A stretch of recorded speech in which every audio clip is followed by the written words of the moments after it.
Assalamualaikum warahmatullahi wabarakatuh. Perkenalkan, nama saya Nurasti Baronga, NIM 2122010. Di sini saya akan mempresentasikan tugas yang diberikan oleh Nurse Vivi Adriana tentang struktur kulit manusia dan masing-masing fungsinya. Baik, di sini pertama-tama teman-teman bisa lihat ini adalah struktur kulit manusia.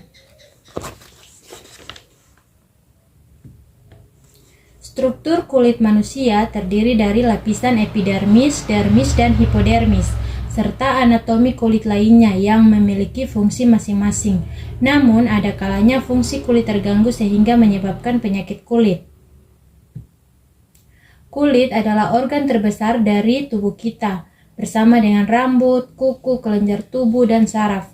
Struktur kulit manusia membentuk sistem integumen, yakni sebuah sistem yang membungkus dan melindungi bagian dalam tubuh. Epidermis. Salah satu lapisan anatomi kulit adalah epidermis. Epidermis adalah struktur kulit terluar pada tubuh manusia dan selalu mengalami regenerasi karena peluruhan sel-sel kulit mati setiap hari. Perlu diketahui bahwa manusia menghasilkan sekitar 500 juta sel kulit mati tiap harinya, yang menyebabkan lapisan kulit paling luar ini dipenuhi oleh 25-30 lapisan kulit mati. Disinilah fungsi epidermis bekerja. Adapun fungsi kulit epidermis yang utama membentuk sel-sel kulit baru. Sel kulit baru diproduksi di bagian dasar epidermis. Sel-sel kulit yang baru terbentuk akan terdorong mencapai lapisan kulit paling luar dalam waktu 1 bulan untuk menggantikan sel-sel kulit mati. Yang kedua yaitu memberi warna pada kulit. Epidermis mengandung melanosit, yaitu sel yang memproduksi melanin alias pigmen, pemberi warna kulit. Fungsi melanin adalah melindungi kulit dari paparan sinar ultraviolet atau disebut dengan sinar matahari. Yang ketiga yaitu melindungi lapisan kulit di bawahnya. Lapisan kulit epidermis memproduksi keratinosit yang berfungsi melindungi tubuh dari bakteri, parasit, virus, hingga panas yang menjadi penyebab kulit kering. Lapisan kulit epidermis terbagi menjadi 5 lapisan kulit, yaitu yang pertama stratum corneum. Lapisan kulit epidermis paling atas yang memproduksi keratin. Yang kedua yaitu stratum lucidum, yaitu lapisan kulit yang berfungsi memproduksi keratin lebih banyak. Yang ketiga yaitu stratum granulosum, yaitu tempat bagi sel-sel kulit menghasilkan lemak dan molekul lainnya.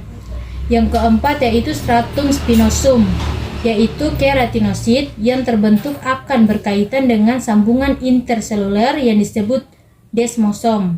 Dan yang terakhir yaitu stratum germinativum atau disebut dengan stratum basal, yaitu tempat produksi keratinosit yang utama.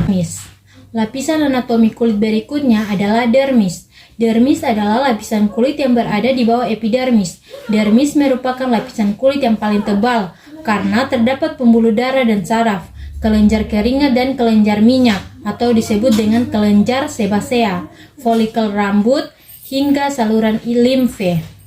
Lapisan kulit dermis sebagian besar terdiri dari sejenis protein yang disebut kolagen. Fungsi kolagen adalah membuat kulit terlihat kenyal dan kencang. Berbagai fungsi kulit dermis adalah sebagai berikut. Yang pertama yaitu merasakan sakit dan sentuhan. Pada lapisan dermis terdapat ujung-ujung saraf dengan reseptor yang berfungsi mengirimkan sinyal kepada otak untuk merasakan sensasi sentuhan, sakit, gatal, panas, dingin, dan lain-lain. Yang kedua yaitu memproduksi keringat dan minyak. Keringat dibutuhkan untuk menurunkan suhu tubuh dan minyak agar kulit tetap terasa lembab dan lembut. Yang ketiga yaitu menumbuhkan rambut.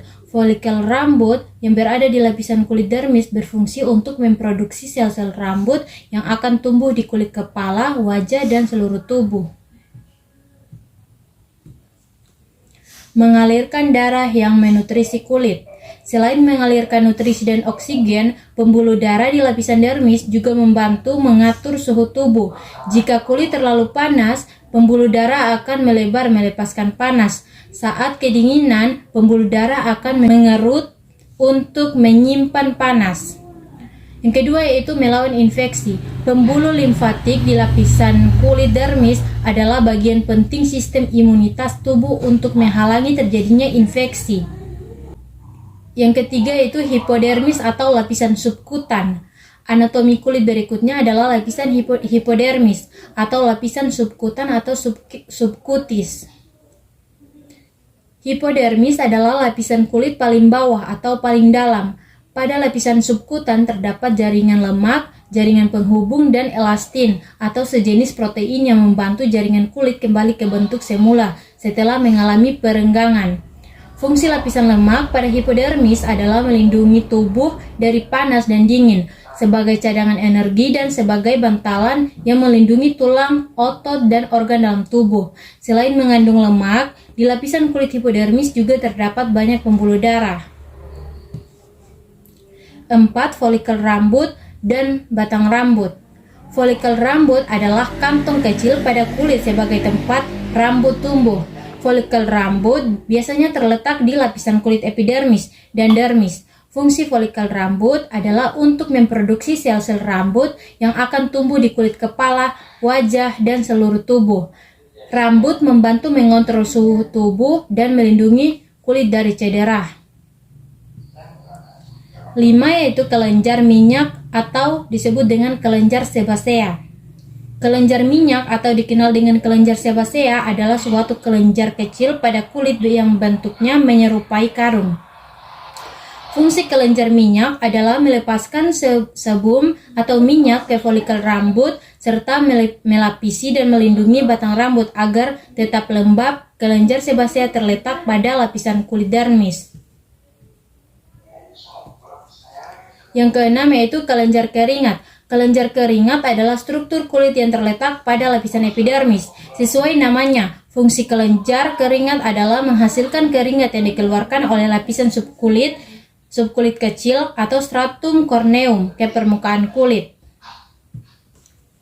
Terdapat 2 jenis kelenjar keringat.